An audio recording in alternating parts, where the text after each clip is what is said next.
Bueno, shalom a todos. Se acerca Purim y vamos a ver un hecho impactante que está oculto en el libro de Esther, que es justamente el juicio de Nuremberg. Esto yo leí un artículo y después lo seguí, escrito por José Verdú hace muchísimos años. Bueno, comencemos con la historia de Purim.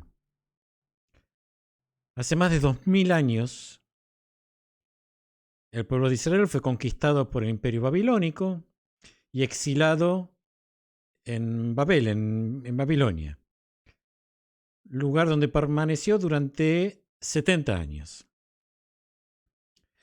El libro de Esther, uno de los escritos más tardíos que conforman el Tanaj, cuenta cómo durante este periodo se perpetró uno de los intentos de aniquilación masiva más grande de la historia del pueblo judío hasta ese momento. El primer ministro del reino, Amán, un descendiente del antiguo pueblo de Amalek, ideó un plan para exterminar a todos los judíos del imperio.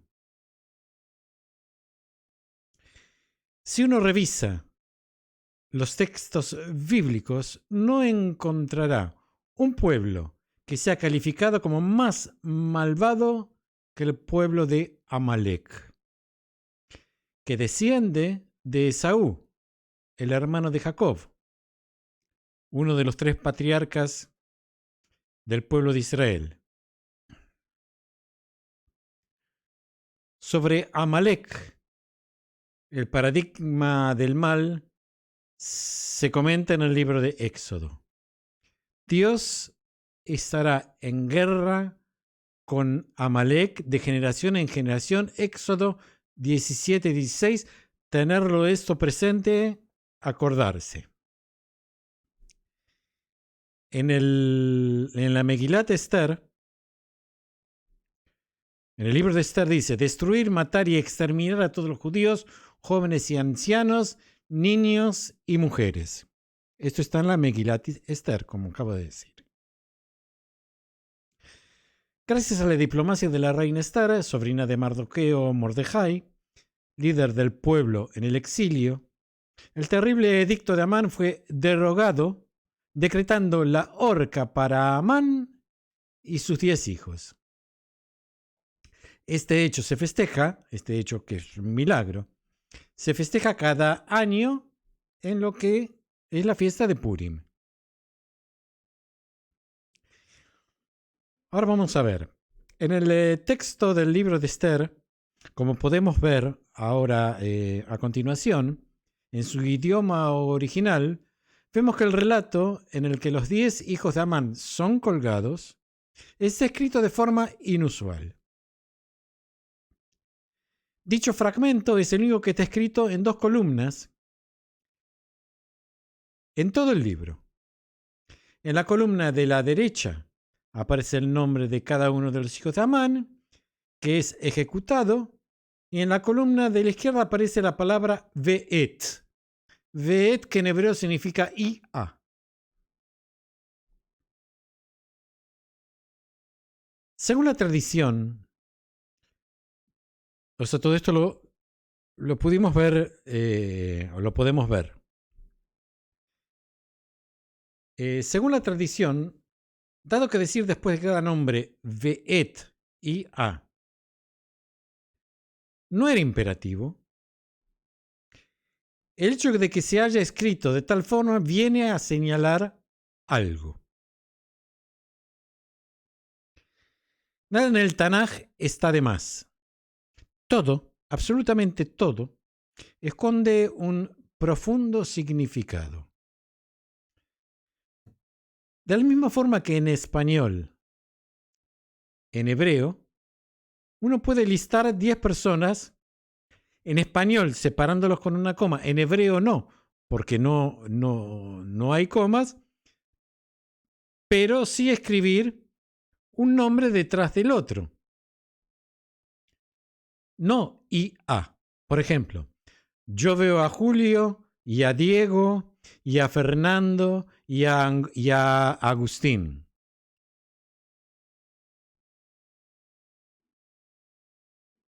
Se estaría escribiendo una obviedad. Es por esto que la tradición entiende que se escribió así para comunicar un mensaje no explícito en el texto. ¿Qué es lo que aportan estas 10 palabras que aparentemente sobran? Dado que dicha palabra aparece en esta sección 10 veces, al lado de cada uno de los nombres de los 10 hijos de Amán, podemos deducir que otras 10 personas serán colgadas además de los 10 hijos de Amán, tal como solicitó Esther. ¿Cómo es que lo podemos deducir? Veremos a continuación. ¿Y cuándo serán colgadas? Mañana, en el futuro. ¿Por qué? Porque si volvemos nuevamente a la Megilá, leemos: y el rey dijo a Esther, la reina, en la capital, cuyo nombre es Susán, los judíos han matado y exterminado a 500 hombres y a los 10 hijos de Amán. Cualquiera sea tu petición, te será concedida. Y dijo Esther: si al rey le parece bien que mañana sean colgados en la horca los 10 hijos de Amán. Aquí hay algo sorprendente, que cualquier lector precavido puede darse cuenta, ya que los hijos de Amán ya estaban muertos.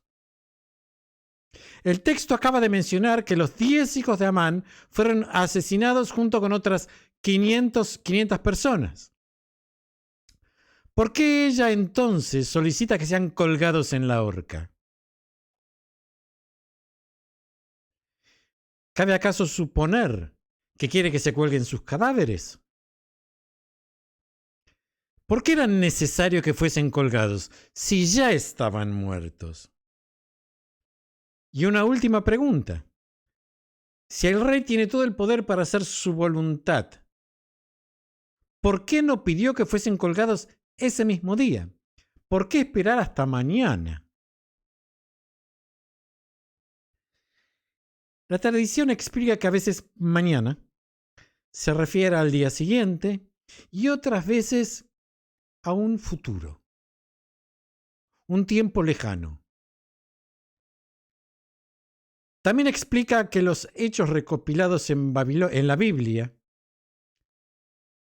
tienen relevancia para el futuro y que todo evento que fue registrado en ella es una señal de lo que le ocurrirá a futuras generaciones. Pero en este caso, ¿quiénes serán colgados? ¿Es posible que la petición de Esther se haya cumplido? En agosto de 1945, representantes de Estados Unidos, Gran Bretaña, la Unión Soviética y Francia firmaron un acuerdo que contemplaba conformar un tribunal que enjuiciará a criminales de guerra. Las actividades de esta comisión culminaron en el Acuerdo de Londres de 1945, que estableció el Tribunal Militar de Nuremberg. Los procedimientos desarrollados a lo largo de más de 200 sesiones duraron 10 meses. El 1 de octubre de 1946, fecha que coincide con Yom Kippur, el Día del Perdón, Dentro del calendario hebreo se dio a conocer el veredicto. El juicio de Nuremberg, o también el proceso de Nuremberg, fueron un conjunto de procesos jurisdiccionales emprendidos por iniciativa de las naciones aliadas vencedoras al final de la Guerra Mundial, en la que se determinarían sanciones a los responsables, dirigentes y funcionarios y colaboradores del régimen nacionalsocialista de Adolfo Hitler en los diferentes crímenes y abusos contra la humanidad cometidos en el nombre del Tercer Reich alemán a partir del 1 de septiembre de 1939 hasta la caída del régimen alemán en mayo de 1945. Los procedimientos desarrollados a lo largo de más de 200 sesiones duraron, como dije anteriormente, 10 meses. El 1 de octubre de 1946, fecha que coincide con el Día del Perdón y Yom Kippur, como dijimos, se dio a conocer el veredicto. Los condenados a muerte fueron 12. Y esto invalidaría nuestra investigación. Pero Martin Bormann, fue condenado a muerte en ausencia. Y Hermann Göring fue condenado a pena de muerte por la horca, principalmente por ser promotor de crímenes contra la humanidad y también por ser, para los vencedores, una figura prominente del nazismo que se debía erradicar a todas costas de Alemania. Göring, al igual que Keitel, rechazó la muerte por ahorcamiento debido a que esa pena solo se infligía a los traidores en Alemania e intentó que fuese ejecutado por fusilamiento debido a su alto rango militar, cosa que le fue denegado. Justo 2 horas antes de ejecutarse la sentencia, Göring se suicidó ingiriendo una cápsula de cianuro de potasio el 15 de agosto de 1946. En su celda se encontró una carta en la que se aseguraba que había sido el dueño de su propio destino. Nunca se supo cómo llegó el cianuro a sus manos, y es un misterio, dado que la extrema vigilancia a la que estaban sometidos era muy fuerte. Se sospecha que fue su mujer, Emma, o que también habían sobornado a guardianes. Por lo tanto, el libro de Esther acierta que fueron 10 los ejecutados en la horca. Pero esto, como que todavía faltan elementos. Adolf Hitler fue acérrimo enemigo de la moralidad, culpando al pueblo hebreo de traer a través del Tanaj conceptos que no deberían existir en un mundo en el cual el más fuerte tiene derecho al poder. Él fue un descendiente espiritual de Amalek. Su relación con el ocultismo fue la base de sus ideas, llevando al extremo más horrible el antisemitismo que operó y opera a lo largo de los siglos.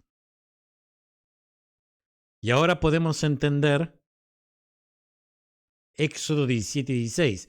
Dios estará en guerra con Amalek de generación en generación. Adolf Hitler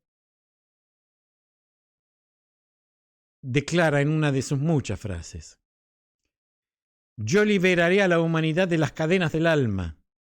Yo libero a la humanidad de las restricciones de una inteligencia que ha tomado cargo desde la sucia y degradante automortificación de una visión falsa llamada conciencia y moralidad.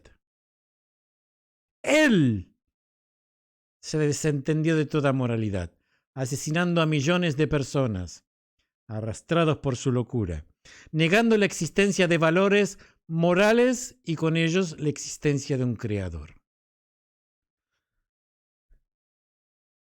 Todavía nos falta material para relacionar la Megilat Esther con el proceso de Nuremberg. Para eso, vamos a examinar el texto que relata cuando los 10 hijos de Amán son colgados. Vemos que 3 letras son más pequeñas que el resto. La letra Taf, del nombre del primer hijo, Parshandata. La letra Shin, del nombre del séptimo hijo, Parmashta.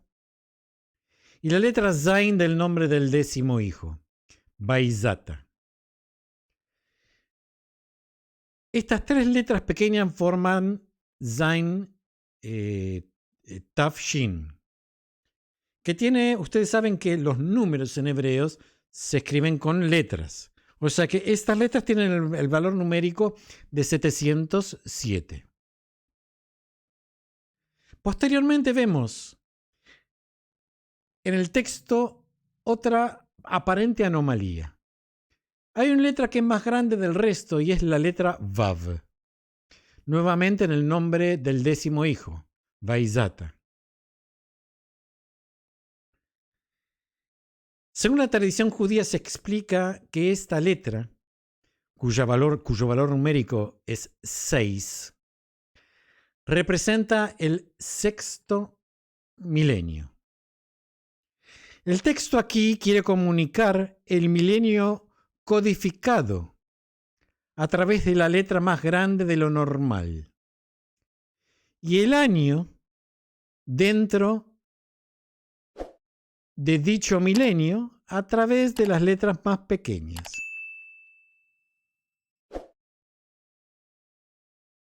Si unimos toda la información recabada en el texto,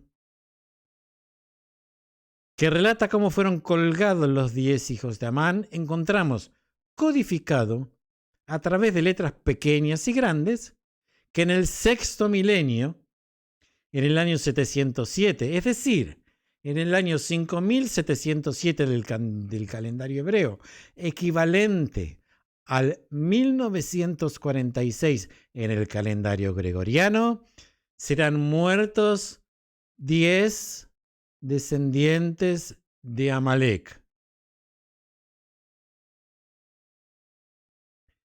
Ese mismo año, los 10 criminales nazis fueron condenados a la horca en los tribunales de Nuremberg.